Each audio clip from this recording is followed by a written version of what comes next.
Hi, everybody. Welcome to the playlist where I'm going to break down some newer exercises. I'll give advancements, modifications, and some tips and tricks. This playlist here is actually an intermediate-based exercise series. I made the error of saying advanced in the actual workout video that I created, so I'll make sure to clear up all of that in the video. But just know that these are still intermediate exercises and we will have advanced coming in the near future. So our first exercise we're going to work on is the corkscrew. So let's show the exercise together and follow along, and then I'll break it down for you. So everyone, join me, lying onto your backs, centering yourself onto your mat. You want to start by bringing those legs to 90 degrees and finding your Pilates stance, which is the heels together and the toes apart. You'll start by piking the hips up to the ceiling. Now, as you roll the spine down, begin to circle the legs to the right, making a circle around. Lift the hips up and now reverse the circle. You start to roll the spine down and you circle around and up. Yes, again, lifting the hips, and then you would repeat so on and so forth. So this one can be loaded. So let's start with just the modification of it here. Something you can do for a lower back pain, weakness, create a diamond and place that diamond underneath the low back. That's going to add loads of support here for you so that you make sure as you circle those legs, the spine doesn't arch up. You want to sink the low back, keeping it flat into the hands or into the mat. So that is something that you can do to modify here. You can also, as I'm showing, you could eliminate lifting the hips up and you can just circle the legs here, right? If you want to do even less, I shouldn't say even less, but if that still just feels like a little too much, too challenging at first, start with tick-tock. Tick-tock, the legs just tilt to the right and they come back center. You're lifting the hip, they tilt left, and then you're going to pull the hip back down. You can do this with your arms down by your side, or again, creating that diamond underneath the low back, tick-tocking. I prefer this one without my hands underneath. It actually hurts my hands as I roll over them. You can bring the arms to the side of the body, finding what works for you. A few things, if it's the advancement version, if it's the modification version, what we want to focus on is keeping our legs straight.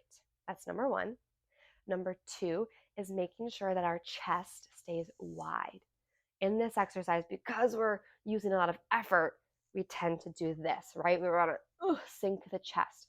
You want to keep the chest wide. So you have to use the hands, the triceps, push them into the mat, squeeze the shoulder blades together. And then the third thing we want to think about is the scoop of the abdominals. When we're, again, using all that effort, I'm super guilty of it as well, but we start to push the abdominals out. And if you listen to my workout videos, I say scoop all the time. So what we want to do with the abdominals is that action of in and up with the abdominals, trying not to let the abdominals distend out. Yeah, I think we all know. Maybe we don't, but I think if you practice and just try a few times, you could feel the difference from when you're pushing the abs out versus when you're pulling them in. Yeah. So let's go on for some advancements here.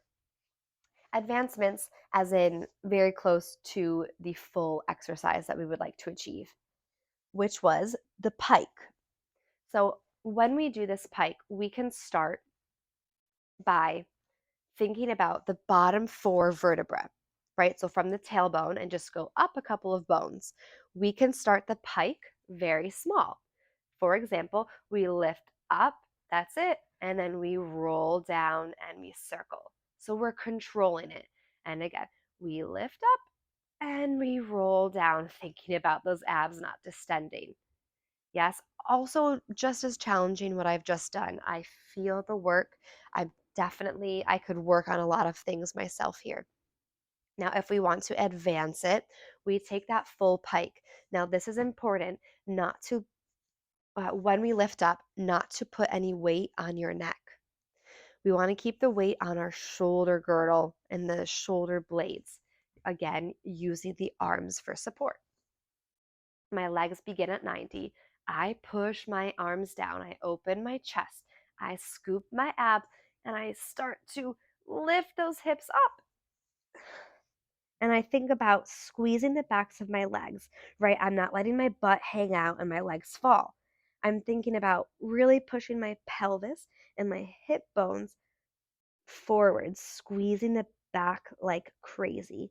And now with control, still using my arms, I roll down and I try not to crash. I try not to distend those abdominals. So the advancement for this exercise is, yes, the actual version with piking the hips, but when you're making those circle of the legs, you can take big circles. You can bring the legs, the feet all the way down to the ground. So playing with what works with your body. There are so many versions. Um, just make sure you're being safe. And if you have any questions, please feel free to reach out and leave any comments below. And I cannot wait to see you in the next video. Thank you for watching.